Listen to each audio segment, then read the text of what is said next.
حدیث نمبر 5206۔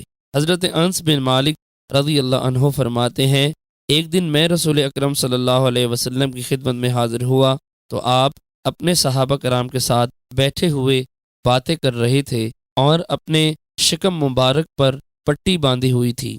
حضرت اسامہ راوی فرماتے ہیں، میرا خیال ہے کہ وہ پٹی پتھر کے اوپر تھی۔ میں نے بعض صحابہ کرام سے پوچھا کہ حضور علیہ الصلاۃ والسلام نے شکم اقدس پر پٹی کیوں باندھ رکھی ہے؟ انہوں نے فرمایا، بھوک کی وجہ سے۔ حضرت انس فرماتے ہیں، میں حضرت ابو طلحہ رضی اللہ عنہ کے پاس گیا اور وہ ام سلیم بنت ملحان کے خاوند تھے۔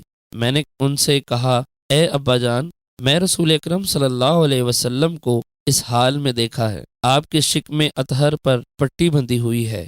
میں نے بعض صحابہ کرام سے اس بارے میں پوچھا تو انہوں نے بتایا کہ آپ نے بھوک کی وجہ سے ایسا کیا ہے۔ چنانچہ حضرت ابو طلحہ رضی اللہ عنہ میری ماں حضرت ام سلیم رضی اللہ عنہ کے پاس گئے اور پوچھا، کیا تمہارے پاس کچھ ہے؟ انہوں نے فرمایا، ہاں، میرے پاس روٹی کا ایک ٹکڑا اور کچھ کھجوریں ہیں۔ اگر نبی اکرم صلی اللہ علیہ وسلم اکیلے تشریف لائیں تو ہم آپ کو سیر کر دیں گے، اور آپ کے ساتھ کوئی اور بھی آئے تو یہ کھانا کم ہو جائے گا۔ اس کے بعد باقی حدیث حسب سابق ہے۔